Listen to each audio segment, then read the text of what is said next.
In the last lecture, you learned how to create an email campaign, and in this lecture, we're going to complete the very important step to actually analyze the results of the campaign, because this is the key opportunity for you to analyze the data, learn from your successes or failures so that you can really get better as you go forward. So there's two places that we're going to look at the data. One here is in MailChimp, and you can see already, we can see percentage number of opens and clicks. There's also a bigger report here we're going to look at. And then also in Google Analytics, if you come down to acquisition, campaigns, all campaigns, you can now see the information for the email campaign that we sent out. And remember that this is coming through because we have added Google Analytics to our MailChimp account. So that was why it was important to do that.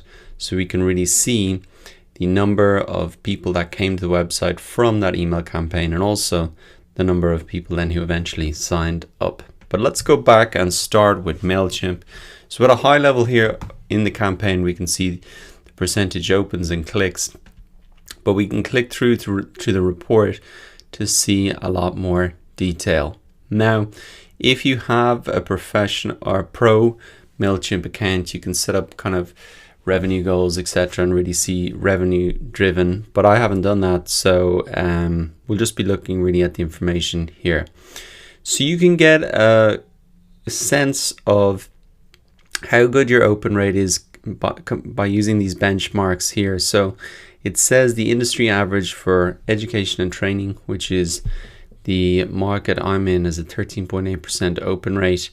So I'm well above that. Obviously, I've got a much smaller list, but I think that's not too bad. So I think the key thing that gets people to open emails is the subject line.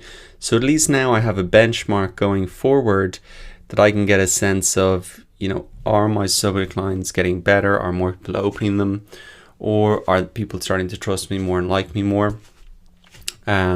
Or is that something I need to work on? Now we've got the click rate then. So that was actually the call to action, 5.6% versus 1.5% for an industry average. So that's probably a little lower than I would have liked. And so that's what I can really think about now. How can I make it more exciting for them to actually click on that button? Can I make it something, like they have to click now if they want to take advantage of whatever the offer might be? But thinking about how can I get more people to click, because that's ultimately what I want people to do.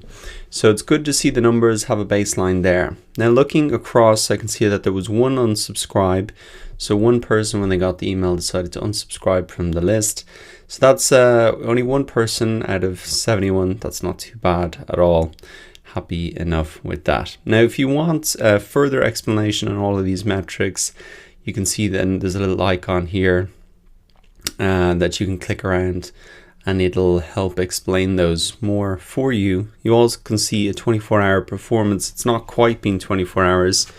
It's been about 12 hours since I sent out the email. So I would expect these numbers to bump up a little bit over the next few days, because not everybody opens the email on the minute it goes out. They can come back to it later. But interesting to see that about an hour after I sent the email, there was a spike. So maybe next time I will push my email campaigns to be in 1 hour later, and perhaps then that is a better time where I would get more opens. So there's some great information here in this report alone that can help you improve your next email campaign, for the subject lines, getting people to click that call to action, the time that you send it out, etc.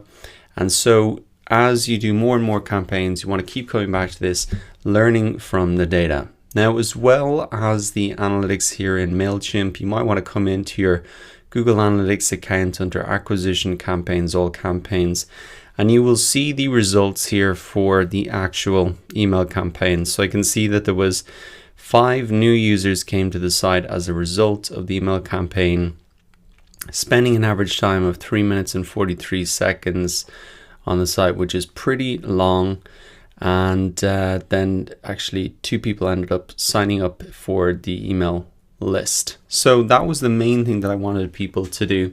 So you can see that all the way from that number all the way back to the full list of the email subscribers. It's a pretty small percentage, but essentially that is kind of the baseline that we're working with right now. And remember that there are a lot of steps in the process to get people to that point. And if you can tweak all of those steps in the process, and then you're going to get better results. As well as email being a source of traffic, we can use email and the figures we've got here now as a baseline to compare our other sources of traffic, whether it be social media, wherever. At least we have a great baseline now to compare them with. And so that is really, really useful to have. So that really wraps up this whole section on email marketing. This is a very important piece of it, understanding and analyzing the metrics. And that is how you're going to learn. If you're not quite happy with the results that you got, don't view that as a failure. View that really as an opportunity to learn.